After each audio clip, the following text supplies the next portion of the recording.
Bonjour les turfistes, nous allons revoir le Grand Prix de Bourgogne qui s'est disputé le 31 décembre sur la grande piste de Vincennes. La course préparatoire la plus importante en vue du Grand Prix d'Amérique.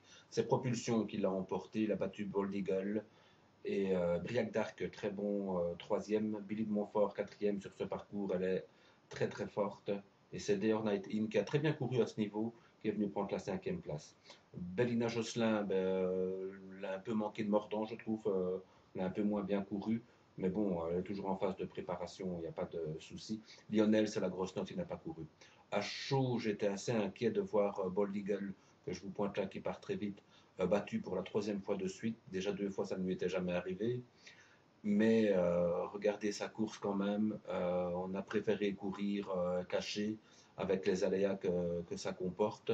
Et finalement, il court très très bien. Il est encore très fort, hein. Maintenant, il n'est peut-être plus aussi dominateur que l'an dernier. Euh, c'est surtout parce que ses adversaires ont beaucoup progressé aussi. Voilà, Propulsion est en tête. Billy de Montfort dans son dos. On arrive déjà à l'extérieur avec Briac d'Arc en troisième épaisseur. Et c'est le cheval de Harler, Burt Parker, qui est 3/4e. Et on va voir que Bold Eagle, bon, il se laisse envelopper et il va être un peu contrarié. Il est là, il est déjà un peu loin, je trouve, par rapport à un cheval comme propulsion, hein. Voltigeur de Mire, bon, lui va pas arranger les affaires des chevaux de la deuxième épaisseur. Là, on va voir que Bold Eagle, il va monter la tête. Voilà, là, il est un peu contrarié, il aimerait que ça aille plus vite.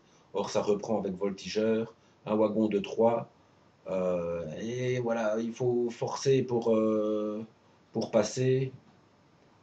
Et finalement, ben, il a encore perdu du temps. On arrive à l'intersection des pistes et ben, il est loin là. Et il se retrouve en plus en troisième épaisseur. Il va quand même refaire beaucoup de chemin sur propulsion, hein. Gardons confiance pour le jour J. Surtout qu'il est quand même meilleur au départ que propulsion. Voilà, l'intersection des pistes. Anamix met la pression sur propulsion. Briac d'Arc et Billy de Montfort ont le bon parcours le long de la corde. Un effort de Bellina Josselin qui va rester un petit peu là et qui va même perdre la cinquième place tout à la fin. Anamix, elle va craquer un petit peu, mais elle reste toujours très dure, mais à ce niveau-là, c'est un peu compliqué. Bold Eagle est toujours déjà, est encore à 3 longueurs. Là, on a Lionel le long de la corde, il ne peut pas bouger. Et voilà, la ligne droite, propulsion, il peut partir. Bold Eagle, ben, on lui demande de s'allonger et il va très vite, il refait du terrain sur propulsion, c'est pas mal. Et Lionel, lui, il bouge pas. Leur Parker, il court pas mal en retrait. Regardez, ouais, c'est vraiment très belle course. Mais je vous dis, autant à chaud, je me disais que ça allait être très dur pour Bold Eagle. Ça va être plus dur que les années précédentes. Il y a Redley Express, Bellina sera déféré des 4. Il y a Propulsion, c'est quand même du lourd, mais aujourd'hui il reste mon favori.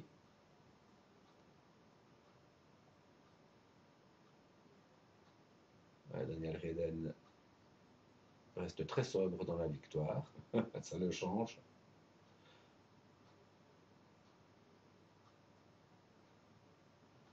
Et on revoit l'arrivée avec Dear Nightin qui vient subtiliser la cinquième place à Bellina Josselin. Et on voit que Lionel, lui, dans la ligne droite, il n'a jamais pu s'exprimer. Voilà, à très bientôt pour la belle, les turfistes.